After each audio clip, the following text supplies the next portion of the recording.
Shalom. First and foremost, giving all praises, glory, and infinite honor to Yahweh Bahashem, Yahweh Shai, Bahashem, Rachah Kodash. No honors be to the Apostle Yahweh's great millstone rule well. Peace, blessing, salutation, be to them for the elect. Our Lord will let this lesson is edifying to the lambs, Yahweh Shemel Shai.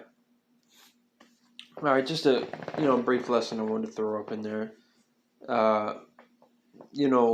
Probably gonna entitle this something along the lines of "This is why we fight." Okay? Because, Apostle Kabar constantly goes into the importance of being a visionary in this ministry. And it's important to understand, what you're fighting for. It's important to understand why you catch the hell that you catch and go through the, different experiences that you go through, and why you, put up videos and pray and fast and go out to teach. And, of course, the main thing, obviously, is we do these things to please Yahweh Shemel Shai, but with pleasing Yahweh Shemel Shai comes a reward. Okay? In fact, before I get this, because it mentions that in this, Hebrews 11:6, it says, Hebrews 11:6, but without faith it is impossible to please him, for he that cometh to God must believe that he is, and that he is a rewarder of them that diligently seek him. So we do these different things to please Yahweh Shemel Shai, but we understand that there's a reward that is attached to that, and that is being joint heirs with Yahweh Shai HaMashiach.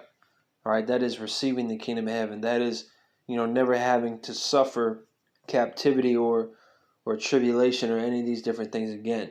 Alright, illness, body ailments, soreness, depression, anything like that. Alright? Never sinning again. But this Revelations 21:4, because this is why we fight, and you need to constantly have this molded into your mind. This is why you go through the things that you go through. This is why, day in and day out, you do the different tasks that you do. Because you're trying to make it to that finish line so you can inherit the kingdom of heaven. Alright? Revelations 21:4. And God shall wipe away all tears from their eyes, and there shall be no more death, neither sorrow nor crying, neither shall there be any more pain, for the former things are passed away. As of right now, this has not taken place. All right, as of right now, those former things that it's speaking about are all things that we go through and that we have to deal with on a daily basis.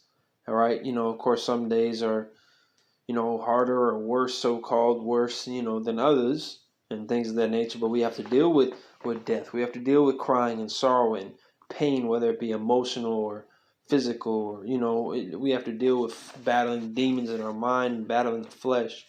So like you're going to work, these different things, living paycheck to paycheck, being ruled over by, these heathens, especially the base man, Esau, Edom. All right, we have to deal with these different things because why? Because we are in hell. All right, which hell is a condition. All right. It's not a place where you burn forever. Hell is a condition. Micah 2:10 says, "Arise ye and depart, for this is not your rest. Because it is polluted, it shall destroy you, even with the sword of destruction." So this is not our rest. All right, this is our captivity. This is our hell. All right, this is where we're meant to suffer and be essentially, stomped out. All right. But through the Lord's mercy, we're beginning to rise up again. We like talks about in Ezekiel 37, the valley of dry bones. We've been given, the breath of life. We're being revived as a nation, starting with the elect, which Lord we're a part of. Okay, but this is not our rest. This is captivity. This is, when we have to deal with Haggai 1:6 and Deuteronomy 28:15 down to 68. All those curses. We have to deal with these different things. All right, we have to suffer the indignation of the Lord. All right, and rightfully so. But that's what we're fighting for, to get out of this estate. Okay? To not have to deal with these different, calamities, these different issues and things like that. This is Sirach chapter 2. Let me hit verse 3 and 4.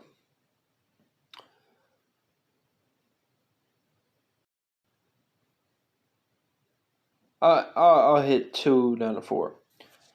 Set thy Sirach 2 and 2. Set thy heart aright and constantly endure, and make not haste in time of trouble. It says, cleave unto him, the him being Yahweh B'Hashem Yahweh Shai, Yahweh being the name of the Heavenly Father, Yahweh Shai the name of his only begotten Son. Alright, it says, cleave unto him and depart not away, that thou mayest be increased at thy last end. Whatsoever is brought upon thee, take cheerfully, and be patient when thou art changed to a low estate. So we're in a low estate, all right, as a whole nation and as individuals, all right, but as a whole nation, right? So we got to cleave unto the Lord, like I say, cleave unto the Lord, and we have to just keep fighting to get out of this estate.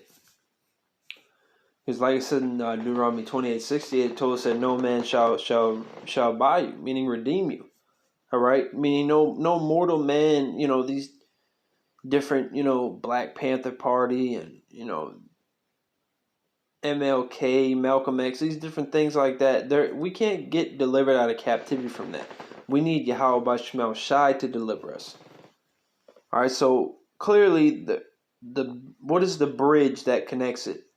What is this? What is the headline, so to speak, of everything that's being said right now?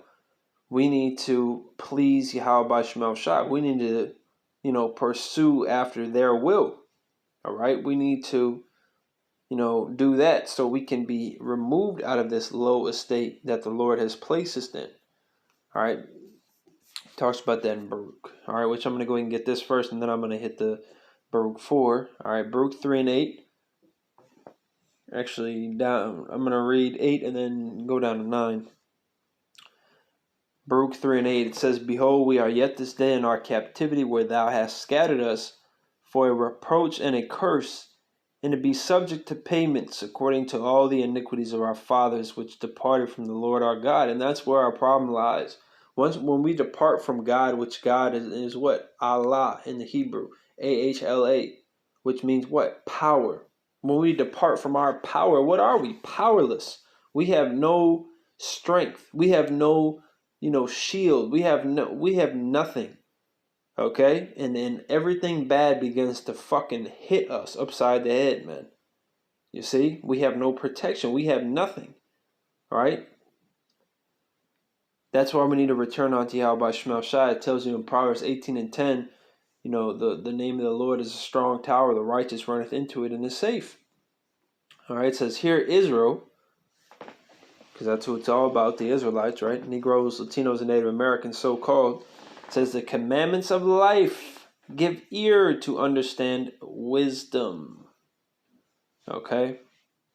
So we got to return onto it, and that's part of pleasing the Most High, keeping the law, statutes, and commandments to the best of your ability. It's like it says in Matthew, I believe, the 5th chapter, 17 out of 19, the law is not done away with, and it's intact. All right? And not only do you need to teach other people to teach the commandments, or teach other people to keep the commandments to the best of their ability, like it says in Judges 5 and 11, rehearsing the righteous acts. We ourselves also have to do that, all right? Because you can't be a hypocrite. You see, you need to be a doer of the word and not a hearer only. James 1 and 22. You can't tell people, yeah, it's off to eat pork, don't eat it, and then you over here eating a Little Caesars pepperoni pizza. You see, that doesn't work like that. We need to apply these scriptures, okay, to the best of our ability. And as we grow in this ministry, we're going to notice that we're applying more and more things, and we're becoming more spiritual. We're becoming more, centered around Yahweh B'Shem Shai, around this word. All right, if that was the right wording. Salaki if it wasn't. But yeah, we're fighting to get out of this low estate, man. Oh yeah, Salaki, I was going to get that last one.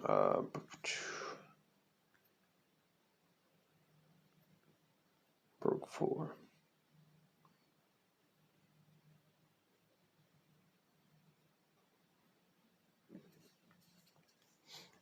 This is a mighty chapter. Definitely recommend brothers read this. How I can read it myself. Probably tomorrow.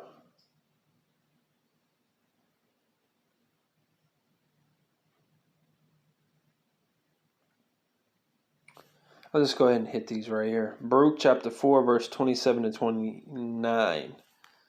It says, "Be of good comfort, O my children, and cry unto God. For he shall be remembered of him that brought these things upon you. For as it was your mind to go astray from God, so being returned, seek him 10 times more." Because that's one of the most important things in this ministry is your effort.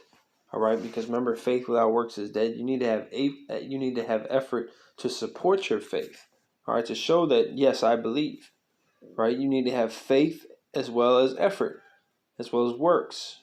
All right, being on fire for this thing, not lukewarm or cold, or halfway in, halfway out, or only on certain days. No, this is an everyday thing. This is your life. This is not a job or a hobby. This is who you are. All right, you're an Israelite. This is your duty. This is your reasonable service, like it says in Romans 12. Or this is you're doing that which is your duty to do. You're an unprofitable servant. We're unprofitable servants, man. We're doing that which is our duty to do. We don't deserve a reward for keeping the commandments, for following after the Most High. We're supposed to be doing that. That's what we were created to do. All right, but yet the Lord, through His abundant mercy and grace, is granting us a reward. So the Wadi Al Bashmel Shaitam Yad for that and for everything. But as Baruch 4:29 it says, "For he that hath brought these," and by the way, I was referring to Luke 17:10. All right, we are unprofitable servants. Because we all are, man. Especially myself. But it says, Baruch 4:29, "For he that hath brought these plagues upon you shall bring you everlasting joy with your salvation." So the Lord is the only one that can redeem us. All right?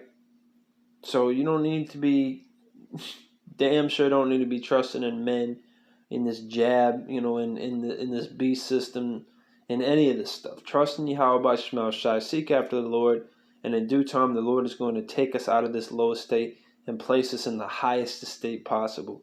All right, so Lord, let this was edifying to the elect. I want to give all praises, glory, and honor to Yahweh, Bahashim, Yahweh Shai, Bahashim, Rachaha, Kodash. That honor be to the apostle and the elders, great millstone, and roll well. Peace, blessing, salutation, be to the hopeful elect. With that said, Shalom, Moth of a bow.